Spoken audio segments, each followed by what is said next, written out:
सभी को प्रेम भरी राधे राधे। आज विवाह के जो 7 वचन कन्या के द्वारा वर से कहे जाते हैं, आज उन वचनों को आप लोगों के समकक्ष में रख रहा हूँ।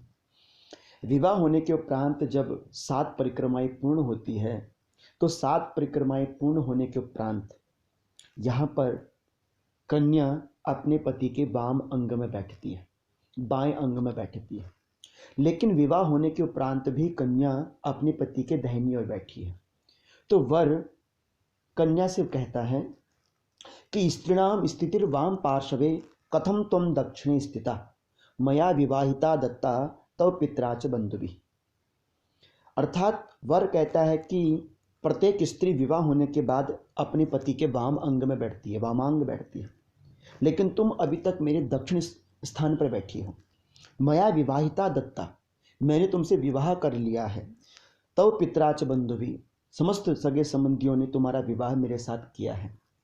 तो उत्तिष्ठ वाम भागम में पत्निम भावम भज प्रिय, इसलिए उठो और मेरे वाम अंग में आकर बैठो और पत्नित्व जो स्थान है उसको ग्रहण करो।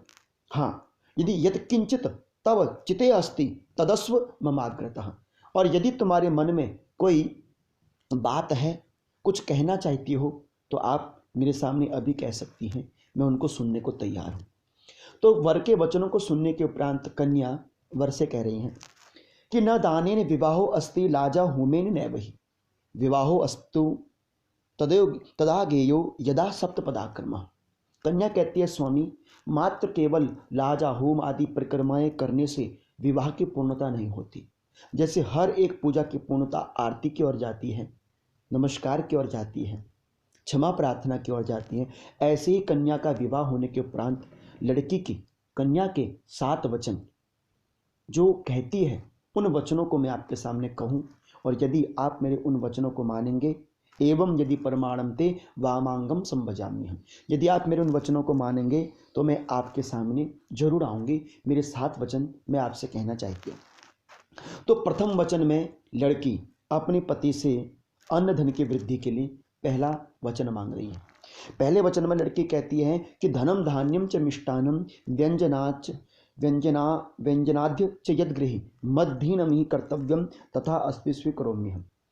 कहती है कि स्वामी, आज के उपरांत, आज के बाद मैंने लक्ष्मी के रूप में आपके घर में प्रवेश किया है, और लक्ष्मी का अधिकार केवल घर के कामकाज पर नहीं, आज के बाद आप जो धन कमा कर लेके आएंगे, मेहनत का पैसा जो घर में आएगा, उस मेहनत की पैसे की जो कमाई है वो मेरे घर के अंदर खिले। इसलिए मैं आप चाहती हूँ कि आप मुझे धन दें, ताकि उस धन से मैं अपने घर में सत्कर्म धर्म कर्म करती रहूँ। लक्ष्मी के हाथ में धन आने से लक्ष्मी की बरकत होती है, धन की बरकत होती है। इसलिए स्वामी, आज के बाद आप जितना भी बाहर से धन कमा कर लेके आएँ, जो भी कुछ लेकर आएँ, वो सब मेरे हाथ में दें। और मद्धीन भी कर्तव्यम तदा अस्तु स्वीकरोम्यहम्, जो कुछ भी आप बाहर से लेके आएँ, वो सब मुझे अर्पण करें, सब मुझे देवें। और विशेषकर बिना किसी कारण से आपने बाहर नहीं जाना। मैं अब पतिव्रता स्त्री हूँ, मुझे रात दिन आपकी चिंता रहती है। इसलिए स्वामी, आप मुझे बतावें कि आप कहाँ जा रहे हैं, ताकि मैं चिंता से विमुक्त रहूं। इसलिए स्वामी, जब भी आप कहीं बाहर जाएं तो मुझे बता कर जाएं, नहीं तो अन्यथा बिना किसी विशेष कारण से आपको बाहर नहीं जाना चाहिए। यदि आप मेरे इस वचन को मानते हैं तो मैं आपके वांग अंग में बैठने को तैयार हूँ। तो वर के द्वारा जब प्रथम वचन लड़की का स्वीकार किया जाता है, तो द्वितीय वचन में लड़की वे ऊर्जे विष्णुस्त्वानयतु, इसमें बल पुष्टि के लिए, अपने पति की बल पुष्टि के लिए आदि द्वितीय वचन को मांगती है। इसमें कहती है कि गृहे कर्माणि सर्वाणि मया कार्याणि सर्वदा दासीव सर्वबंधुना भाजनानि च मार्जे ससुरम ज्येष्ठमाजीनाम चितानुवर्तनी भविष्यामि त्वया स्वामिन कर्तव्यम पालनम मम। दूसरे वचन में लड़की कहती है, कन्या कहती है कि स्वामी, आज के बाद मैं आपके घर के सारे काम काज करूँगी, और जो मुझे करना चाहिए, मेरी जो सेवा सास ससुर के प्रति है, वो मैं हमेशा नित्य करूँगी। ससुरम ज्येष्ठ माँ जीनम आज्ञा चित्तानुवर्तनी, मीठा बोलना, प्रत्येक बहू का कर्तव्य होना चाहिए, सास ससुर की सेवा प्रत्येक बहू का कर्तव्य होना चाहिए।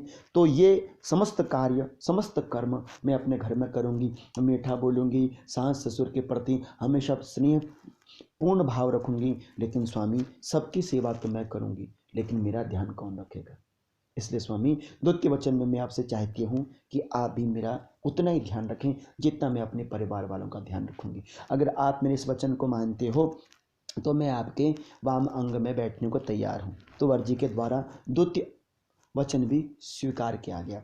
तो तृतीय वचन में कन्या पति से कह रही है कि त्रीणी रायश पोखाय विष्णुस्त्वानयतु। इसमें कन्या धन वृद्धि के लिए, समृद्धि के लिए अपने घर में वचन मांग रही पति से।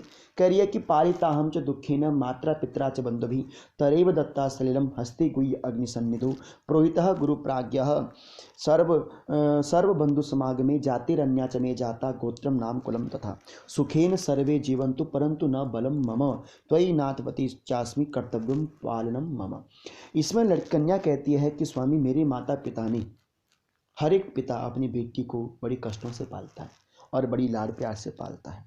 तो मेरे माता पिता ने बड़े प्रेम स्नेह पूर्वक अग्नि के सामने, गुरु पुरोहितों के सामने मुझे मेरा हाथ आपके हाथ में दिया है।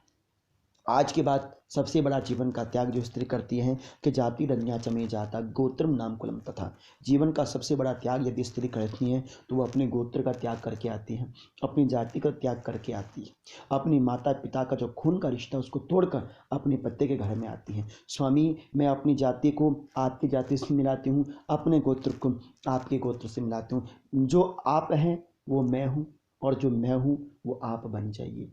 मैं और आप में कोई भेद ना रहे, मैं ना रहूं और आप ना रहें, हम एक आत्मा दो शरीर बनकर रहें। यदि आप मेरे इस वचन को मानते हो तो स्वामी मैं आपके वामांग में आने को तैयार हूँ।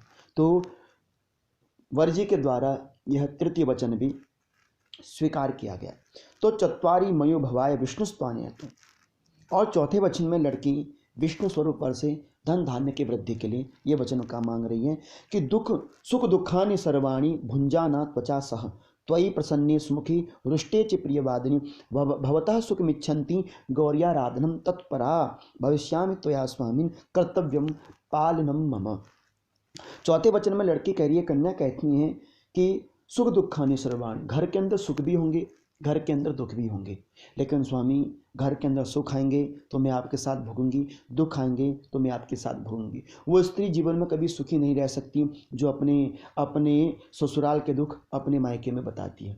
इसलिए स्वामी मैं अपने सुख दुखों को केवल आपके साथ भोगूंगी। जैसे सीता जी ने राम जी के साथ अपने सुखों को भी भोगा, दुखों को भी भोगा, ऐसे ही आप मेरे राम हो, मैं आपकी सीता बनकर आपके जीवन के समस्त सुख दुखों का भोग करूंगी। और आपकी प्रसन्नता के लिए त्वयि प्रसन्न सुमुखे रुष्टे च प्रियवादिनी, आपकी प्रसन्नता के लिए और आपकी प्रसन्नता के लिए साथ ही साथ आपका रुष्ट होने पर मैं प्रिय वचन बोलूँगी। और आपकी प्रसन्नता के लिए, आपकी लंबी आयु के लिए प्रत्येक सुहागिन स्त्री सोमवार का जो व्रत रखती हैं ऐसे व्रत मैं भी आपके लिए करूँगी। यदि आप मेरे इस वचन को मानते हो तो मैं आपके वामांग में आने को तैयार हूँ।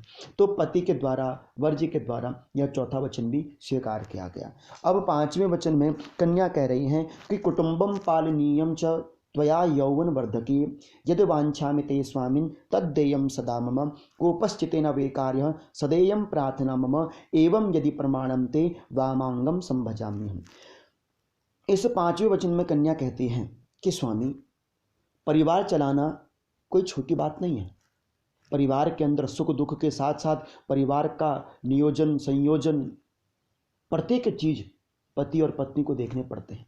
पति पत्नी का जीवन माँ बाप के जीवन में जब परिणित होता है तो संतान के प्रति क्या भाव होना चाहिए। स्वामी इस भाव को लेकर मैं आपसे ये कहना चाहती हूँ कि बचपन जो जवानी से लेकर बुढ़ापे तक हमको अपने बच्चों का ध्यान रखना है।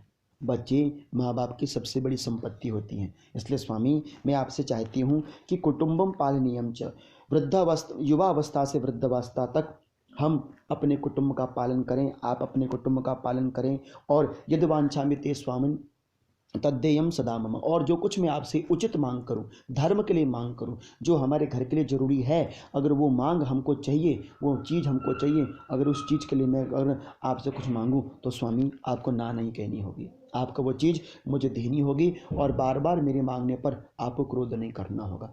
यदि आप मेरे इस वचन को मानते हैं तो मैं आपके वामांग में आने को तैयार हूँ। तो वर जी के द्वारा पांचवा वचन भी स्वीकार किया गया।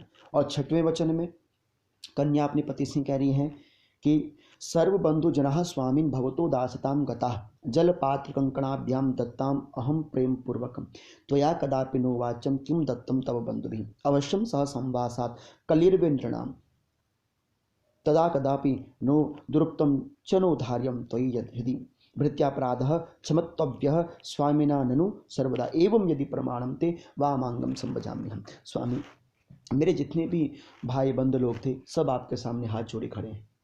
यहाँ पर दास्ताम का अर्थ ये नहीं कि छोटे हो गए, दास्ताम का अर्थ ये है कि उन्होंने स्वीकार कर लिया कि अब आप हमारे सर्वस्व हैं। इसलिए स्वामी, जलपात कंकणाभ्याम दत्ताम अहम प्रेम पूर्वकम, माता पिता ने बड़ी प्रेम स्नेह के साथ मेरे हाथों में कंकण बांध के गड़वे के धार के जल देकर मुझे आपको सौंपा है। इसलिए स्वामी, एक बाप अपनी कन्या के दान से बढ़कर और क्या दे सकता है। इसलिए त्वया कदापि नो वाच्यम किम दत्तम तव बंधुभिः, आप कभी ये मत कहना मेरे से कि तेरे माँ बाप ने मुझे क्या दिया।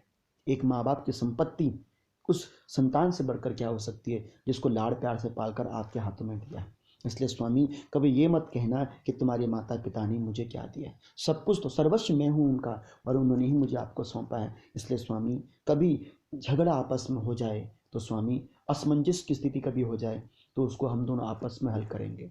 दूर रहने से दूरियां बढ़ती हैं, बात ना करने से समस्त सलाह के मार्ग बंद हो जाते हैं। इसलिए जब बातचीत होती रहती हैं तो सलाह, जो घर के अंदर विचार है वो अपने आप शुद्ध होती रहती है। लेकिन अगर हम आपस में बोलना बंद कर देंगे तो जितने भी शुभ मार्ग हैं वो अपने आप बंद हो जाते हैं। इसलिए कभी आपस में बोलचाल बंद नहीं करनी, नहीं तो जीवन के समस्त मार्ग अपने आप बंद हो जाएंगे। इसलिए स्वामी, हाथ जोड़कर ये प्रार्थना है कि यदि कभी मेरे से कोई गलती हो जाए तो बड़ा क्षमा बड़न को चाहिए, छोटन को उत्पात। इसलिए बड़ा व्यक्ति वही है जो क्षमा करना जानता है। इसलिए स्वामी, मैं छोटी और आप बड़े हैं ये सोच के आप मुझे क्षमा कर दीजिएगा। यदि आप मेरे इस वचन को मानते हैं तो मैं आपके वामांग में बैठने को तैयार हूँ। तो वर जी के द्वारा यह छठवां वचन भी स्वीकार किया गया। और इसी तरह कन्या सातवें वचन में बड़ी सुंदर बात अपने पति से कहती है कि होमे यज्ञ विवाहे च कन्यादाने मखे वर्ते अंचल ग्रंथि आदाय भवताम दक्षिण संसिता। स्वामी, आज के बाद हमारे घर में जितने भी होम यज्ञ पूजा पाठ होगी मैं उसमें आपके दक्षिण अंग में बैठूंगी, क्योंकि जितने भी होमे यज्ञ विवाह चतुर्थीय सभोजने, जितने भी शुभ कर्म होते हैं उसमें स्त्री हमेशा अपने पति के दक्षिण अंग में बैठती हैं।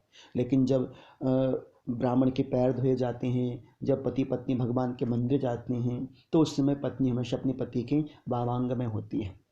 इसलिए स्वामी, जब भी हमारे घर में कोई शुभ कार्य होंगे मैं आपके दक्षिण में स्थित होंगी, और जब भी हमको कभी मंदिर जाना है, तीर्थ यात्रा में तीर्थाटन जाना है, तो उस समय मैं आपके वामांग में होंगी। लेकिन स्वामी, एक बात और कहना चाहती हूँ, ये सिद्धांत है कि अर्ध पुण्यम वृश्यामि न त्वहं पाप भागिनी अर्ध पापम प्रदश्यामि चांगे कार्य यदि त्वया। स्वामी, हमारे जीवन में पुण्य तो होने चाहिए, लेकिन सबसे बड़ी बात यह है कि आप अपने जीवन में जितनी पुण्य करोगे मैं उन पुण्यों को आधा लूँगी, उन पुण्यों का आधा पुण्य मैं ग्रहण करूँगी। अर्थात अगर आप 100% पुण्य करते हो तो 50% उसमें मेरा अधिकार होगा।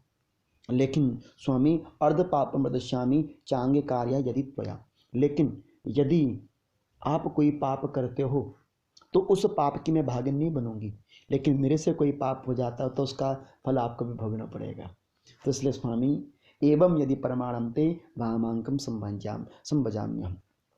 स्वामी, ये प्रेम भरे वचन, जो 7 वचन मेरे जीवन के वचन हैं, ये सूर्य को प्रत्यक्ष मान करते हुए, चंद्रमा को प्रत्यक्ष मान करते हुए, अग्निदेव गुरु ब्राह्मणों को प्रत्यक्ष प्रमाण करते हुए यह वचन मैंने आपसे कहे, आपने स्वीकार किया, और स्वामी, अब मैं आपके वामांग में बैठने को तैयार हूँ। इस तरह से विवाह में कन्या के द्वारा वर जी के सामने यह 7 वचन रखे जाते हैं। तो आपको अगर ये वचन अच्छे लगें तो आप इन वचनों को सुनिए और सबको शेयर जरूर कीजिए, और सब्सक्राइब का जो बटन है उसको दबाना मत भूलिए। मैं चाहता हूँ कि आप जितना मुझे हौसला दोगे उतना ही मुझे और वीडियोस बनाने में आनंद आएगा। जो भी हमारे सनातन धर्म की परंपरा से जुड़ी हुई चीज़ें हैं वो मैं आपके सामने जरूर रखूँगा। यदि आपके कोई प्रश्न है तो आप उसको कमेंट बॉक्स में जरूर दें, और सब्सक्राइब करने के बाद जो आइकन का जो बेल का बटन है उसको दबाना मत भूलिए। पुनः से आप सभी को राधे राधे।